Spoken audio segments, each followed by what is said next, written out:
2024 was a big year for the podcast industry. Not only were there several huge deals signed, but podcasts wielded significant influence in the US presidential election. These days, it's impossible to open YouTube, TikTok, or Instagram without coming across podcast clips, and the market is still poised for significant growth in the coming years. But if you run a small to mid-sized podcast, it's still incredibly difficult to make a living from your work. You need to join an advertising network to generate significant revenue, and most networks won't accept you unless you meet a minimum audience threshold. To deal with these challenges, many podcasters turn to Scott Porch. Scott runs Big IP, a podcast management company that helps podcasters grow their audiences and monetize their content. In a recent interview, he explained how he chooses which podcasters to work with, what value he brings to the relationship, and why he's bullish on paid subscriptions for podcasts. Hello, I'm Simon Owens, and this is The Business of Content, the show about how publishers create, distribute, and monetize their digital content. If you want to listen to an audio version of this interview, subscribe to The Business of Content wherever you get your podcasts. This interview was actually part of my live office hours series. Every month, I invite my audience to join a Zoom call and participate in the interview. As you'll see, my guests regularly piped in with their own questions and insights. There's only one way to join these calls, and it's by becoming a paid subscriber to my Substack newsletter. Subscribers get to book a half-hour introductory phone call with me. They also get access to exclusive interviews with some of the world's most successful media entrepreneurs. Subscribe at simonowens.substack.com. That's simonowens.substack.com. Or just Google the words Simon Owens and newsletter. Okay, let's jump into the interview. Okay, let's jump into it. So the person I have on this week is Scott Porch. Scott runs a company called Big IP. And the way that I would describe you as is basically like a podcast manager. You're kind of like a catch-all. You like work with podcasters almost as like an agent slash manager who helps them with monetization, helps them grow their audiences.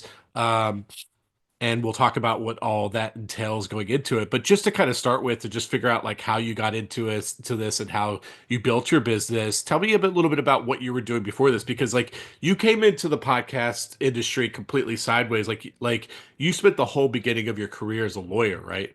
Correct. So my education is both as a journalist and then I went to law school, and I've kind of gone back and forth between the two. When I was an undergrad and when I was in graduate school, I was a sports reporter for a couple of different Scripps, now Gannett newspapers, and really all I ever wanted to be was a sports reporter. And I wound up going to law school and have dipped back and forth between writing and practicing law for the last 20 years. And as I was writing, I don't know, maybe 7 or 8 years ago, I So was just to back up, so like you were like a sports reporter, right? Before you went to law school. right, correct. Yeah. So then you went to law school and then you went into law, and it was like it wasn't even entertainment law, it was just like like you were working for like insurance companies. Correct. Yeah, I was like an insurance lawyer, and I would do this like freelance stuff, like home magazines or book reviews, or I was always writing a little bit on the side. And I don't know, And for six or like really big publications like the New York Times and the Daily Beast and stuff like that. yeah, so that's what was like 6 or 8 years ago. I stopped practicing altogether to write full time. I was selling a lot of freelance work. And so I was writing about the TV and media business for the New York Times and Decider and Fast Company and Wired, and lots of magazines, and getting lots of reps and lots of experience and lots of contacts, not really making that much money at all. But I kind of fell backwards into a relationship with Starburns Audio because I had been writing some about the podcast business, and I was producing a couple of shows for Himalaya Media, which was a now defunct startup, that Starburns Audio in LA, which was Dan Harmon's sort of the podcast arm of Dan Harmon's production company, and started producing a couple of shows for them because So wait. So like I just want to make sure I get this, I understand this correctly. So you were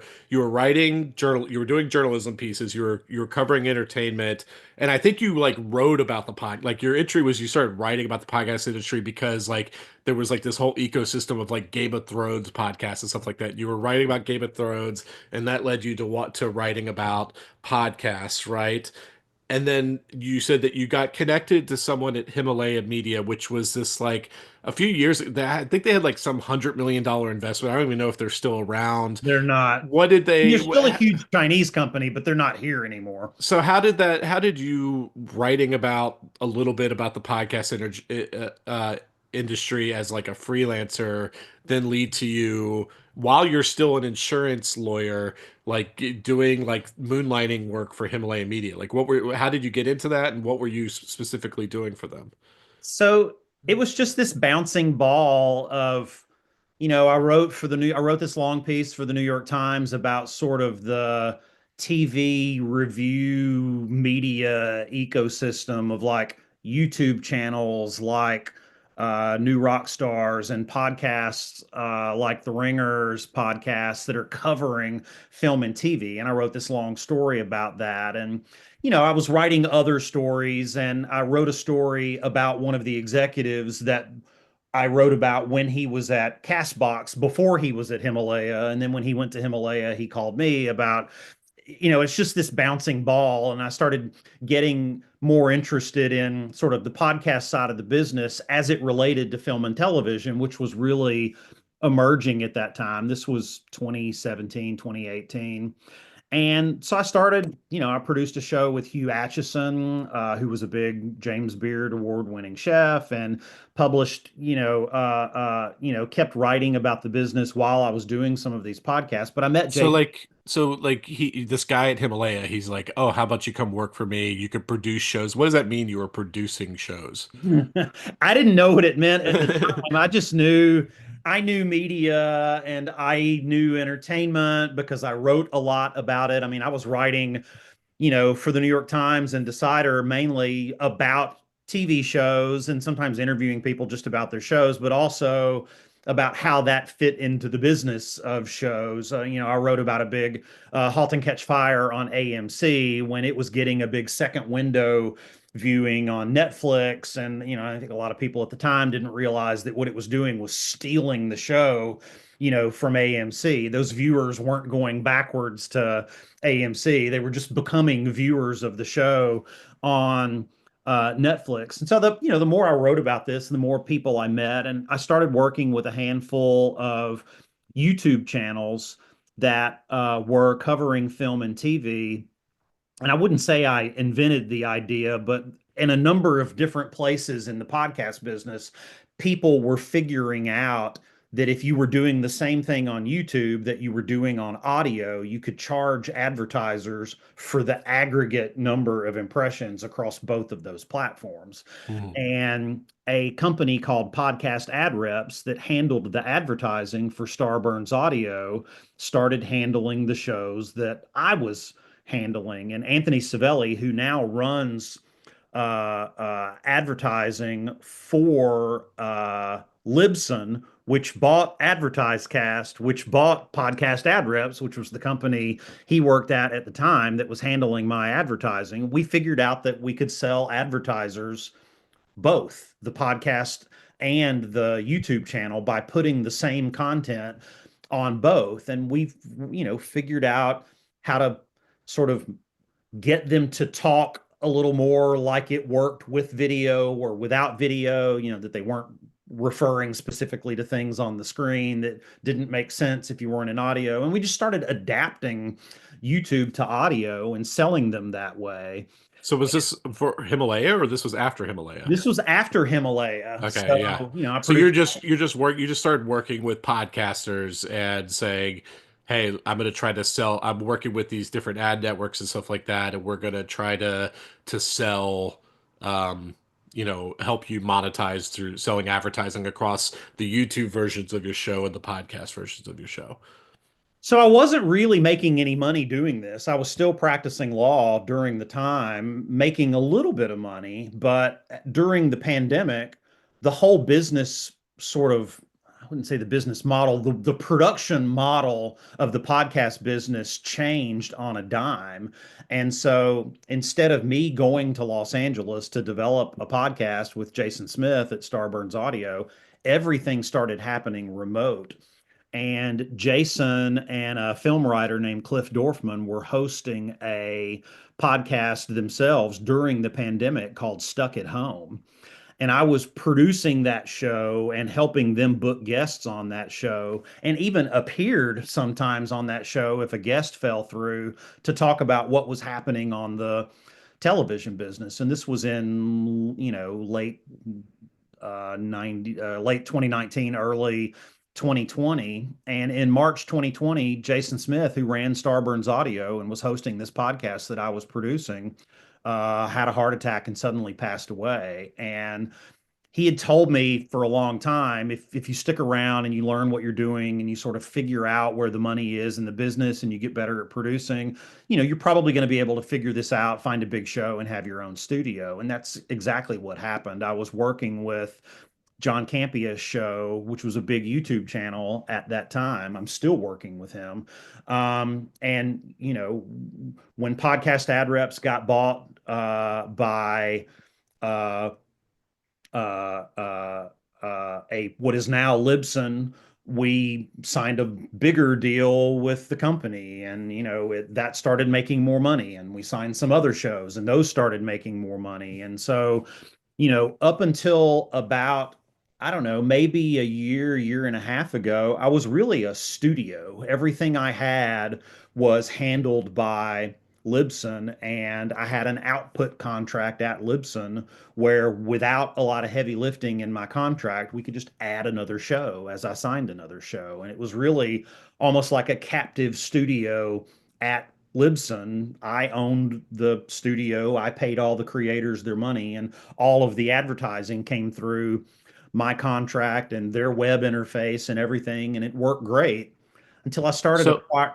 Go ahead. So just to kind of like recap, like you just basically accidentally stumbled your way through into becoming like a full-time podcast entrepreneur. You were a lawyer, insurance lawyer. You were writing about entertainment for these big media outlets. You wrote about podcasts that led to connections to Himalaya Media, gave you some experience producing podcasts, and then just through your connections there, just started kind of linking up with podcasters who needed some kind of support and just kind of like slowly started building up like basically a client roster of different shows that you were working with. And I think like a recurring kind of theme with you is it's not like you don't like you usually work with like some kind of show that has had some level of success but like needs to get to the next level, and you're like, that's where I come in perfectly, is like I can take you to the next level. Would that be kind of like the value proposition for you that you would describe yourself?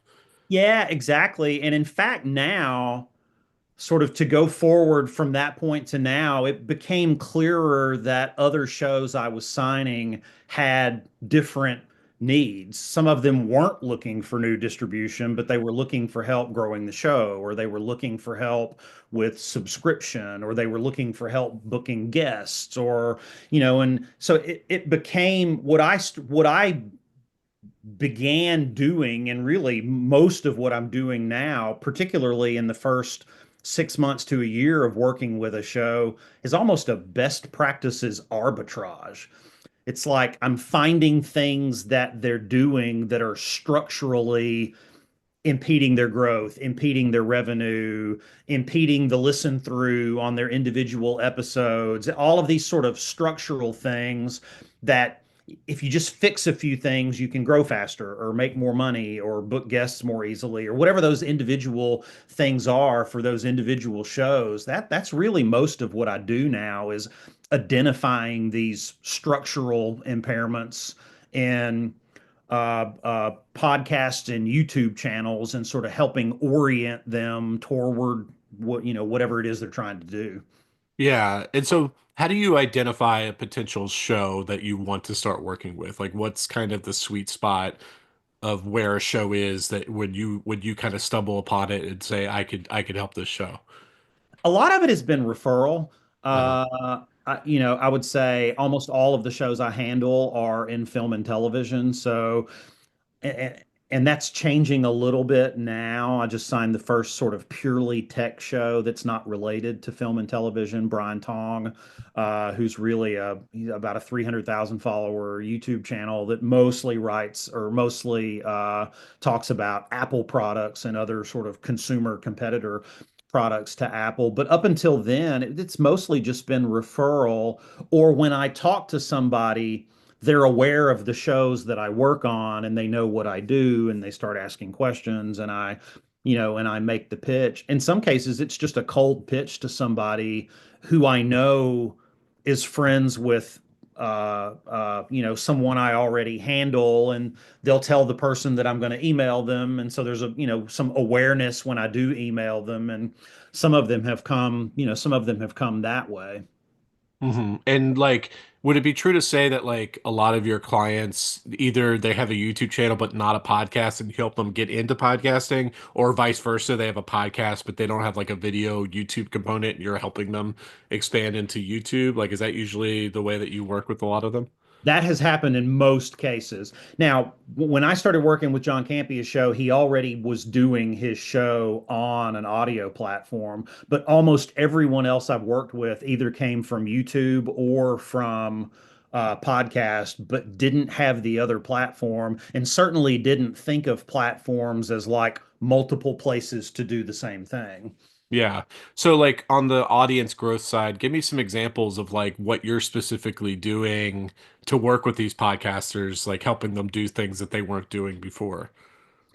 So it's been my experience in increasingly so, I would say, with very few exceptions, that most growth of I'm trying to decide the right word here, piece of content, podcast, YouTube video, most of the growth of that creator is on that platform.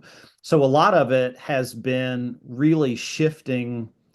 There's one big exception here with pop apologists that I can talk about, but most of that has been trying to shift the idea that social video or Twitter and Threads and Instagram and TikTok, and like these are not the places for the most part where your new listeners or new viewers come from.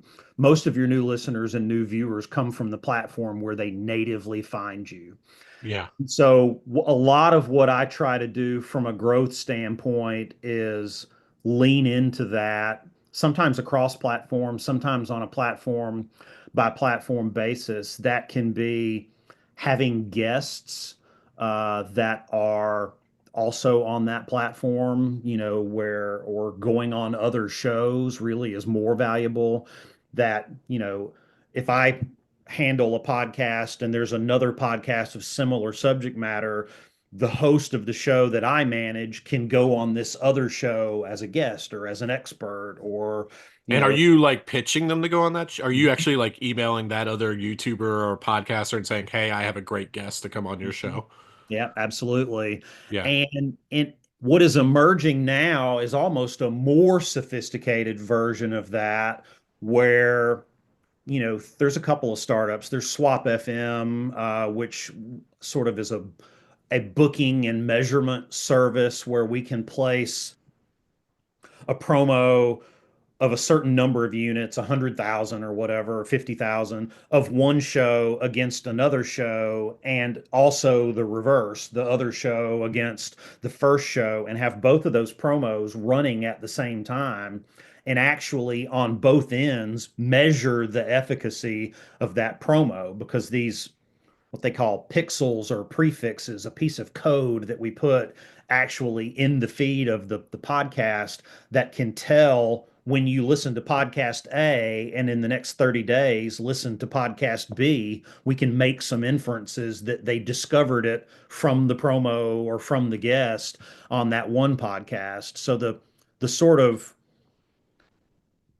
haphazard, let's guest a lot and hope some of it works, is kind of now giving way to a little more metrics driven approach. And it's one of the reasons that Megaphone bought Chartable, which they've now more or less shut down for everyone that's not using Megaphone, is that's how Spotify measures the efficacy of advertising, but also one show's performance against another show. So if I do a hit on a podcast with 25,000 impressions and it way outperforms what it does on other shows, I can go back and do more, or I can pitch being a guest on that show. And so the tools have gotten better, the level of sophistication has gotten better, but sort of the core point is still the same, that most people that listen to a show on the new show they're listening to on Spotify, they discovered it on Spotify in most cases.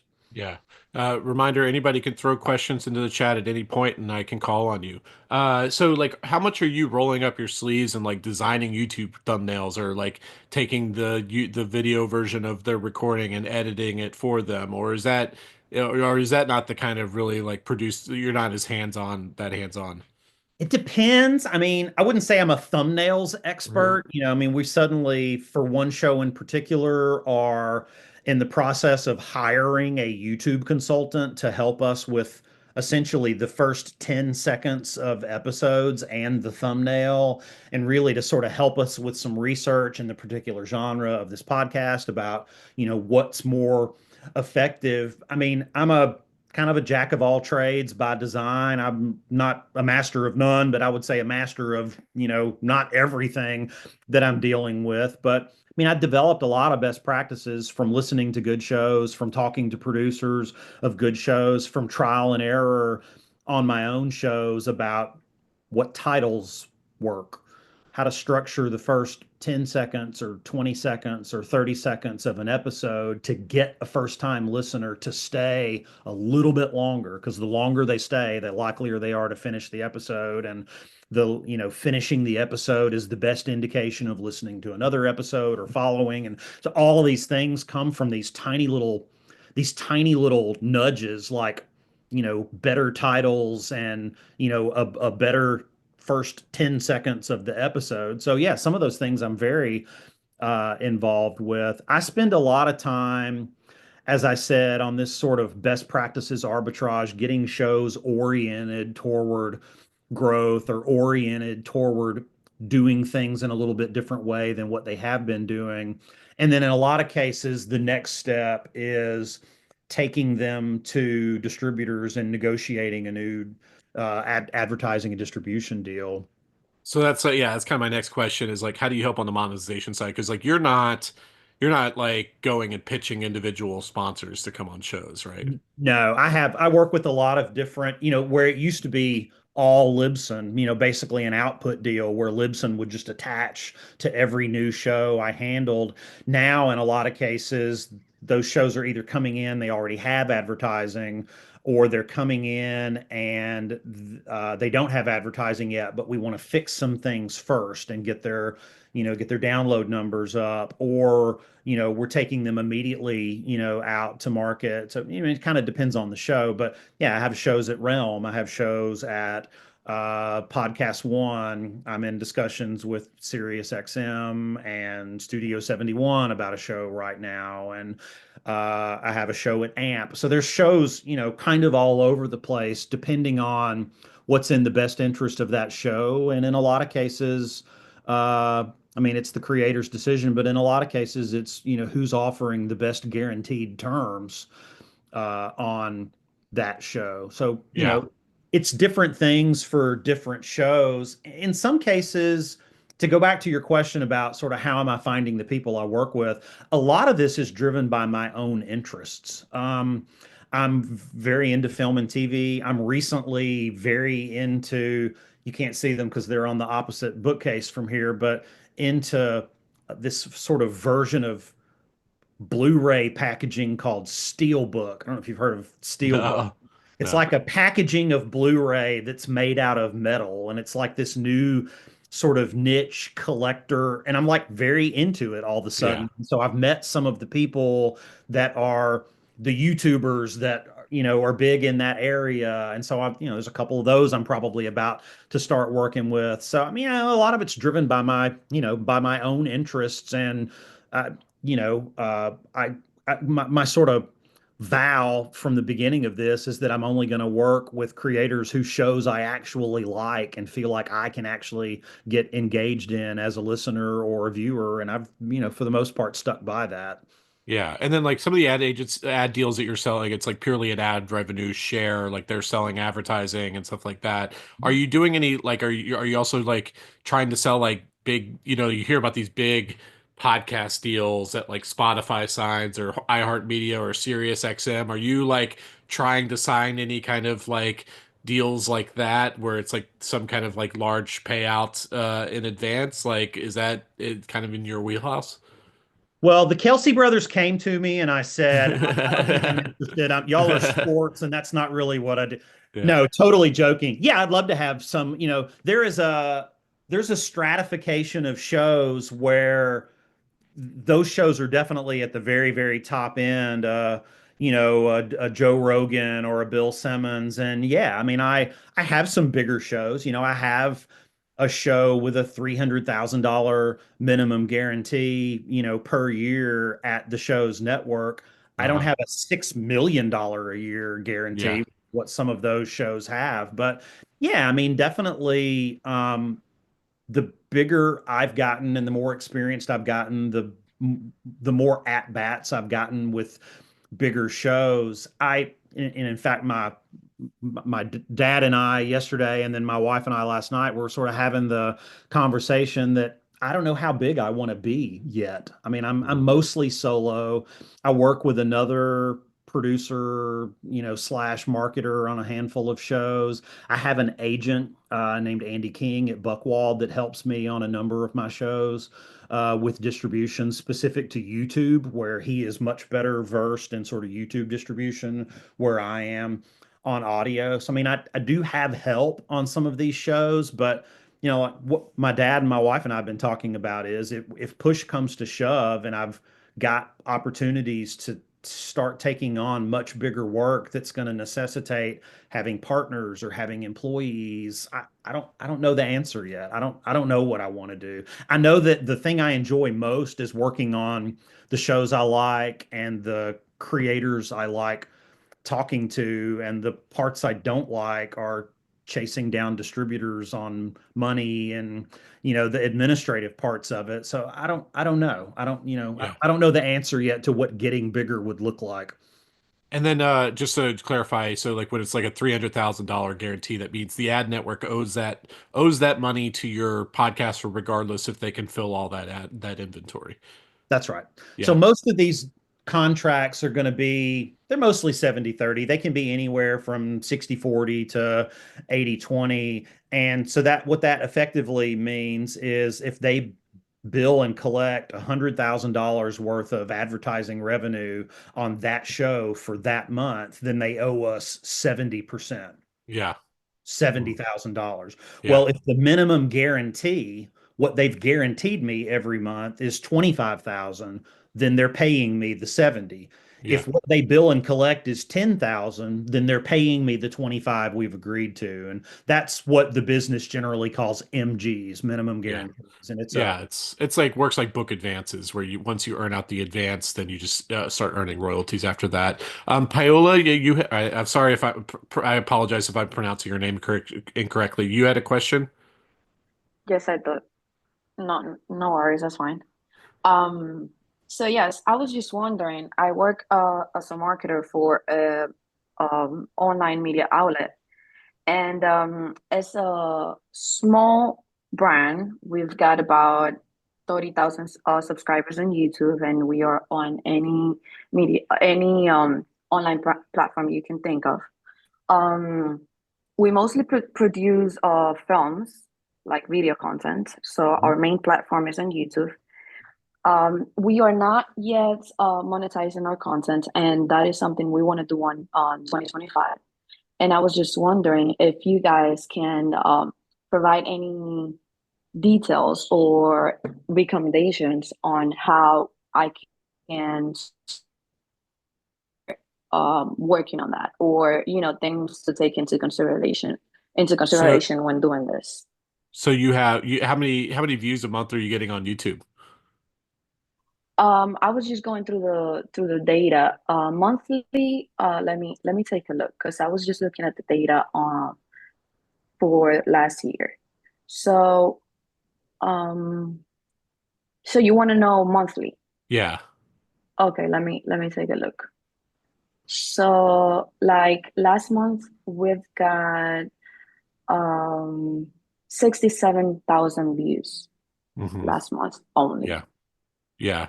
And are you part of the YouTube partnership program where they share revenue with you? Yes. Uh-huh. And Scott, like what's the kind of landscape for, is it you don't have a podcast, right? It's just like YouTube is your main, other than like the website content, like YouTube is your main kind of multimedia distribution? Correct. We also do run newsletters. Uh-huh. Uh-huh. And so, Scott, like, what would you, is it like pitching a sponsor by sponsor, or is it finding someone like you or hiring someone like you that would like, so that they could like identify potential sponsors and start trying to sell ads across YouTube and newsletters and stuff like that? So I would say this very, and I don't know specifically the sort of genre of the content or the market or who listens to it, but this can vary quite a bit based on both the form of the content and on the subject matter of the content. And I would say generally, the word podcast, I think, used to connote audio to a much greater degree than it does now. I think the public sort of understanding of that has also changed quite a bit. Also, that a podcast is generally recognized now as sort of this long form talk format where it's two hosts that's talking to each other, or one host talking to camera, or a host and a guest, or a panel show where it's three or four people talking. And that sort of form, the advertisers that I mostly work with are looking for that particular form. That's Yeah. not the only form of content or the only form of advertising that lives on YouTube. I mean, I think another example, and or another way of looking at it is by interest group. If you are um, a music producer, or something in the architecture industry, or something where there's a high concentration of a particular vocation or interest in the listeners that listen to your show, you have a great audience for subject matter advertisers. This is why you see Variety and the Hollywood Reporter and Deadline, that are all owned by Penske. That business is built on the For Your Consideration ads for the Emmys and the Oscars. That's the biggest revenue stream in that business. And the reason for that is the studios know that those are the publications that have a high concentration of people that vote in those particular awards organizations. So I mean, it's a good match of the advertiser and the audience, and so you can charge really high rates because you've got this ultra specific audience. I mean, I would say generally, I don't mean to give you like a it depends answer, but it can vary a lot based on the kind of the format of the content, and based on the subject matter of the content and the kind of listeners you have. The advertisers that I work with are, for the most part, exclusively looking for podcasts. Now, they may also advertise on TikTok or billboards or whatever, but the person that I'm dealing with at that company is primarily someone who deals in podcast advertising. So it may depend a lot on what you're doing. Yeah, and like one thing, so like I'm working with like an advertising person right now. We're in kind of the beginning stages of working together, and what I did for him is I created like a big spreadsheet of all the like competitors in my space who are like writing or podcasting or YouTubing about the stuff that that I write about as well. And I'm having him basically go through their entire archives for the past year and basically add every single advertiser that those outlets have had in the past year, and then using that as a starting point of the potential advertisers that will, advertise against my newsletter or podcast, because these are people who have already spent money on my competitors. So they're already primed, they're already educated about spending money on newsletters and podcasts and stuff like that. So you don't have to educate them on the value of that. And you can kind of lead in with saying, hey, I saw you advertising on X. I have a similar audience to that. I think that's a good starting point in terms of identifying, advertisers. But yeah, like as part of your subscription, you get a half-hour introductory phone call to me. So you should definitely shoot me an email and I'll send you that Calendly link, and I can look at your website and your YouTube channel specifically and maybe give you some more specific advice. Ava, you had a question. Right. So I have a lot of nonprofits as clients. Mhm. Firstly, and the ones that I'm working with are actually in the conservation field. So it's not sports, it's not insurance, okay? Yeah. But I'm wondering about the efficacy of actually having them who are looking for donations advertise on podcasts and YouTube podcasts. So they do sort of classic stuff. They haven't really reached out to that. Or does it make more sense for these nonprofits to just be a guest and hope everything goes according to plan, that someone actually is interested in their nonprofit? So you're actually thinking about spending money to buy an ad on a podcast, encouraging people to donate? Right, right. So, I mean, Scott, I'm going to be really critical here, but it sounds like everyone's taking in each other's wash, right? You are on my podcast, I'm on your podcast. Okay, we get more, whatever. So that's not going to work for this particular group. I mean, the conservation nonprofits can't get out of each other's way. They're always sort of on each other's tail. So I'm just wondering what you think about not entertainment, other kinds of advertising. That is also narrow, okay, but it's narrow in a weird way. People interested in conservation, consumers interested in conservation, they're hard to identify, but it is a narrow interest. So just in general, like what's the money piece here that's beyond trying to goose your listeners or your views or something? I'm still not sure I understand the question. So Sorry. you talked about advertising or being guests on each other's podcasts. Yeah. The money piece is what? And if I'm not a guest, if there's no option for me to do an exchange, Yeah. and I want to spend money on a podcast, do you know if that makes any sense? Promoting a podcast? Yeah, advertising on a podcast, because my experience in my business is that it doesn't get you much, right? You advertise and you feel good.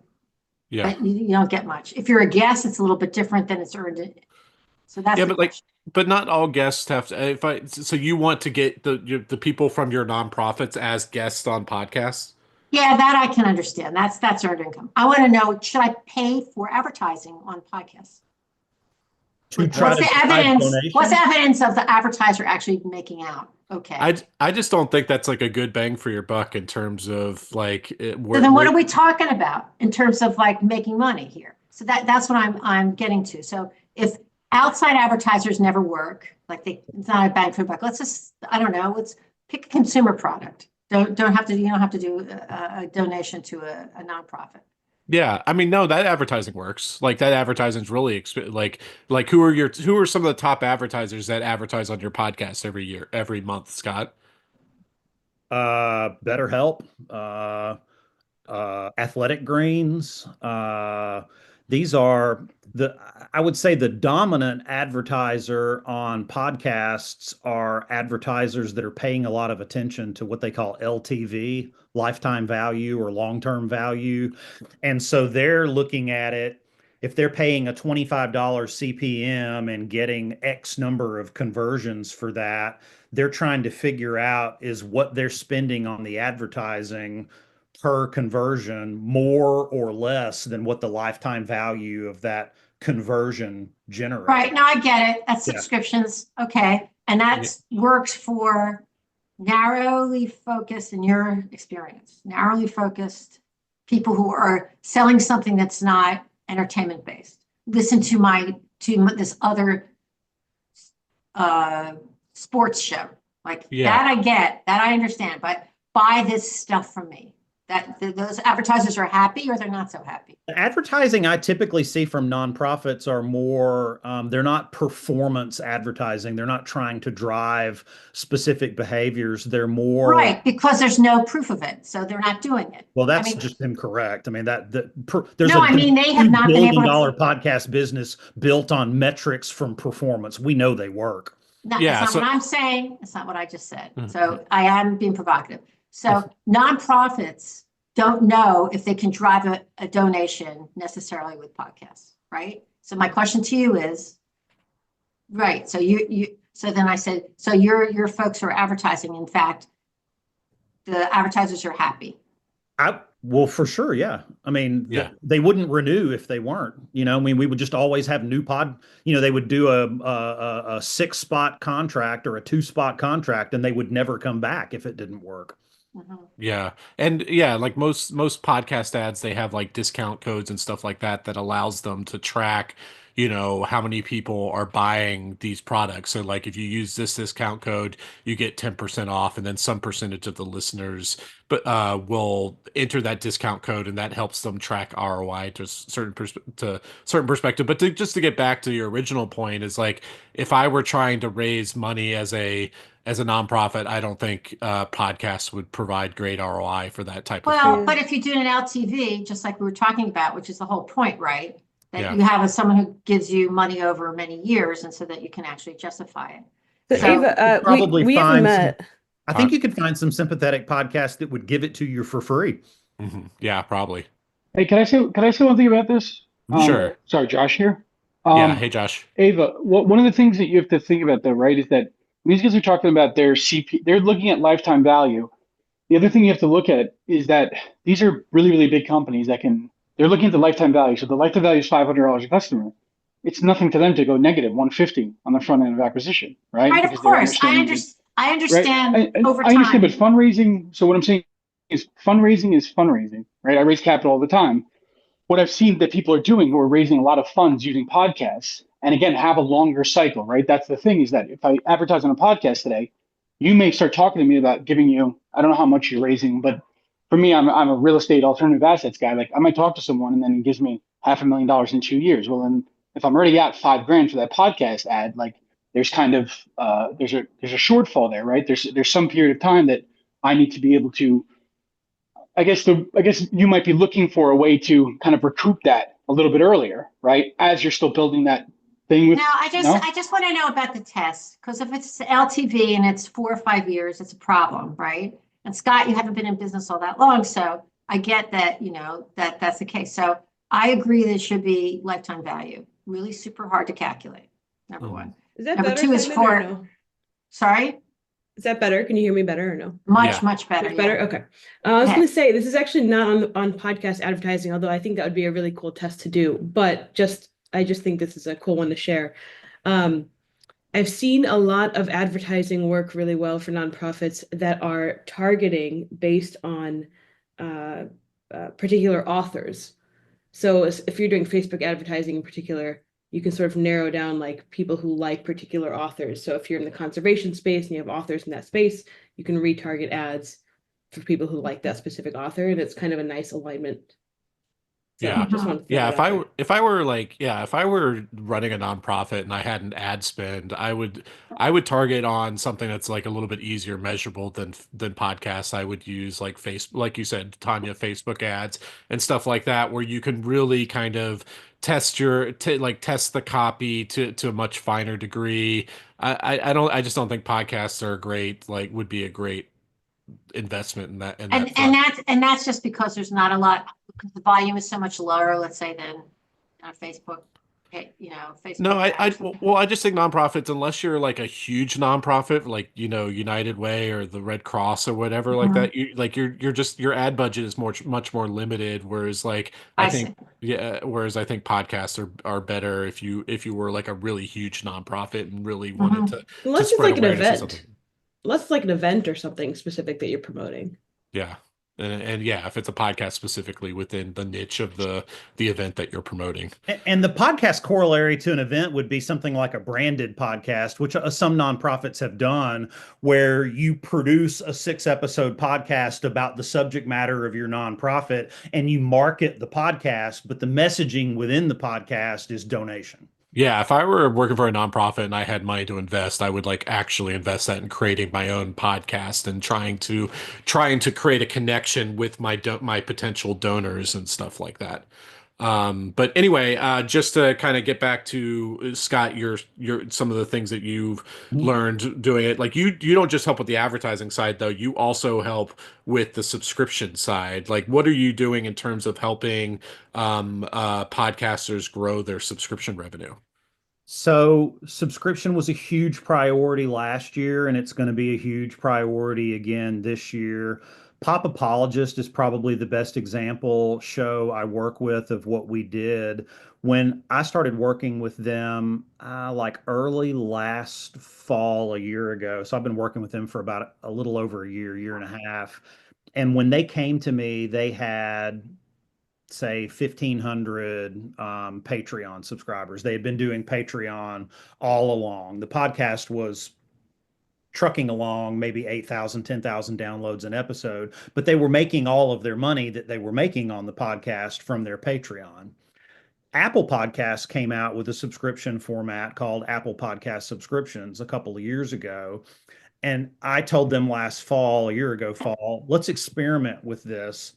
Their concern, less of a concern to me, was what if it cannibalizes Patreon and we go from a 10% commission on a subscriber with Patreon to a 30% commission on a subscriber with Apple Podcast subscriptions, and we wind up chasing our subscribers from the more profitable platform to the less profitable platform. Yeah, and just to context, Apple Podcast subscriptions, that's a subscription product directly within the Apple Podcast app. So there's a lot less friction in order to become a subscriber compared to Patreon. But the commission that Apple takes is 30% versus Patreon's 10%. So there's a trade-off there.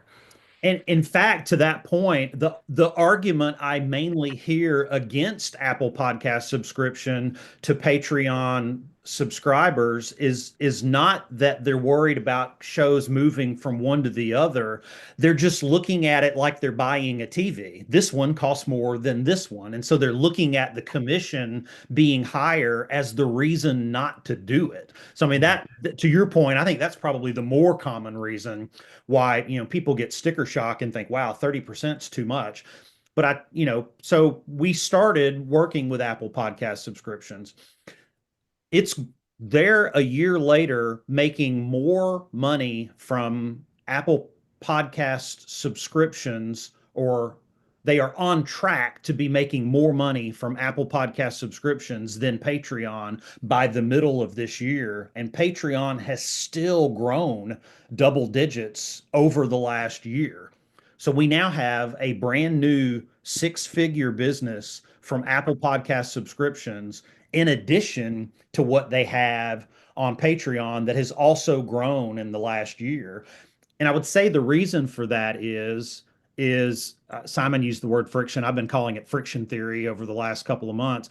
People are mostly going to stay with you on the platform where they discovered you because that is their preferred platform. In the business, people that do what Simon does and what I do, we think of these as universal knowledge. Everybody is very aware of all of these platforms, LinkedIn and Apple Podcast and Spotify, but consumers in most cases not. For most consumers, podcasts are what they listen to on Apple Podcast subscriptions or what they listen to on YouTube, or they may have some things they listen to on YouTube that they don't think of as a podcast, but they discovered it on YouTube and they followed it and it shows up in their algorithm all the time. And so they follow it there. But it goes to the point that people are very partisan about the platforms that they frequently use and platforms where they discover you. And so you'll see in the research that people that subscribe to an Apple Podcast subscription show are highly, highly likely to have already subscribed to another one. And same thing with Patreon. And the reason Apple is on pace to outperform Patreon, Simon and I were talking about this briefly before the call, is that Apple Podcast is a discovery platform and Patreon is not.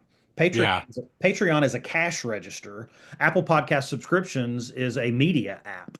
And that there's Yeah. a huge difference between those two things. Yeah, so to subscribe to Patreon, you have to go into the notes of the podcast, click on a link, sign up for a Patreon account, enter your credit card, and Then once you've done that and subscribed, then you have to import a feed back into Apple that's separate from the main feed that you're listening to free. There's just like a ton of rigmarole, whereas Apple, you're just pressing a button and everybody already has their credit card information already uploaded to Apple. So it's just like one click and then it just starts showing up in your feed. And so that's what makes it worth its 30% cut, basically. I think Well, because that's what they're doing on Patreon too. Is that not true? That Apple didn't Apple just say something that they're going to charge because so many people on Patreon are using Apple Pay, Well, and then Apple's because saying that. that's for Patreon's like mobile app. So they're going to start forcing Patreon to, because for some reason Patreon was exempt for years from the 30% cut because they were using their own payment system, but now they're making Patreon play by every other app creators rules of like if you want to pay for something within the app, you have to use Apple's payment system and that is subject to the 30% cut. that's Yeah. also So why what? you can't subscribe to Netflix on the Netflix app on an iPhone. Or why you can't subscribe to Spotify or like you have to Right. like you have to do it externally. So I think Patreon is going to give its podcasters the choice of making payments available within Apple, but then in that case they have to opt into the 30% cut. Um, Ava, you had a question about like what are the best discoverability platforms? Like, so she's just kind of asking like, and this is what you were kind of talking about before we got on the fall. You really just have to be on every single platform, right, Scott? Well, I would say for a podcast or for sort of what we think of now as a podcast, I'm generally telling people if you've got limited time resources or limited money resources, spend them getting yourself on YouTube and then the RSS platforms, which are, primarily Apple Podcast subscriptions and Spotify. And it is, I would say, more valuable.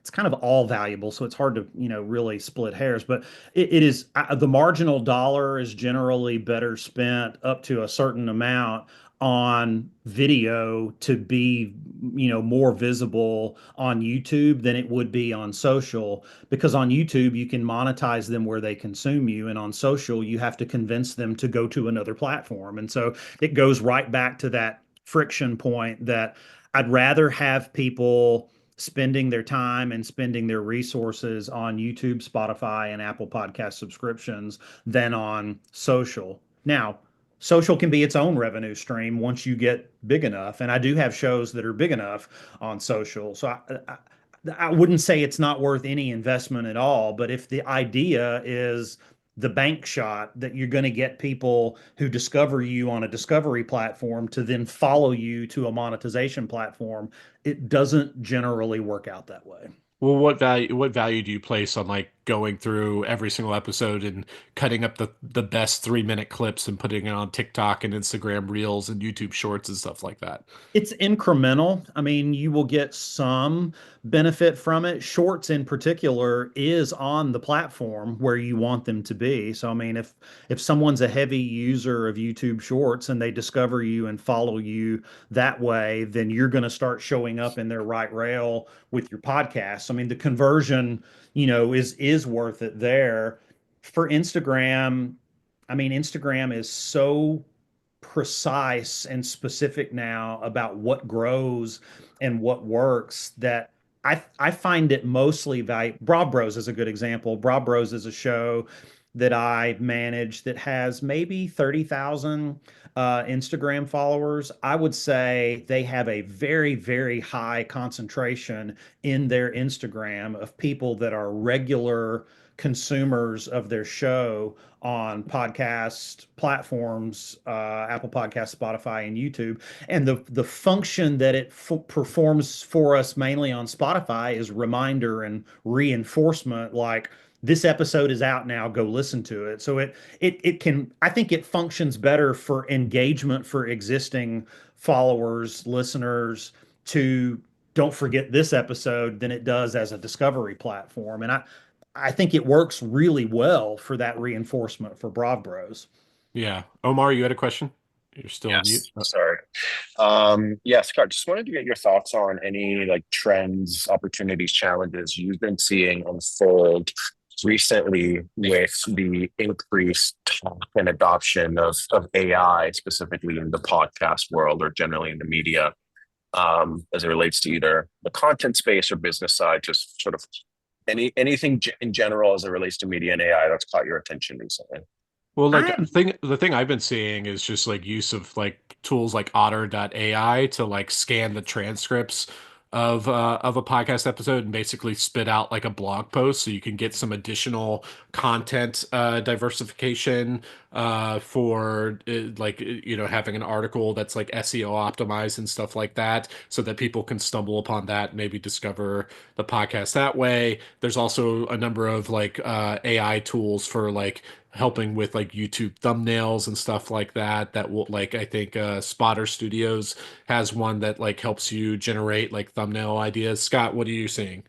I see it mostly on the production side. I use a tool called Auphonic, Auphonic, that's I think free for 2 hours a month, and then they charge in increments for it. But it's basically a mastering tool for people who are not sort of audio trained people. So instead of using a really expensive, fancy audio app where you have to understand delay and raising all the different levers for the different frequencies, and like if you're not versed really well in that area, you can go do really really basic settings in Auphonic, like remove white noise, remove gaps, and they're just sort of settings based. Or levels is a big one, where if you're recording two people and one of them is kind of faint and the other one is really loud, Alphonic can sort of make them sound the same without you having to really know how it works. And a lot of that is algorithmic and AI driven. And so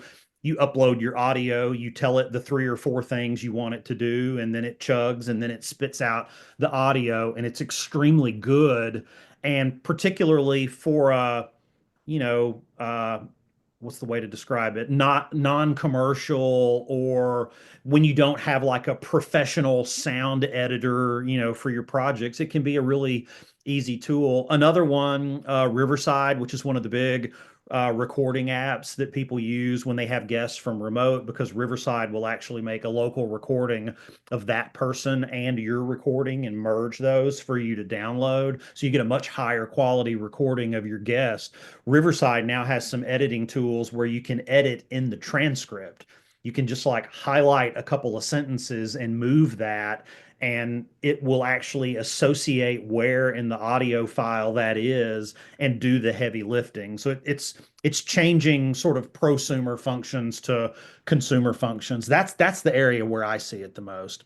There have been some experiments of like synthetic podcasts, of like it'll read an article or a catalog of articles and sort of spit out a podcast.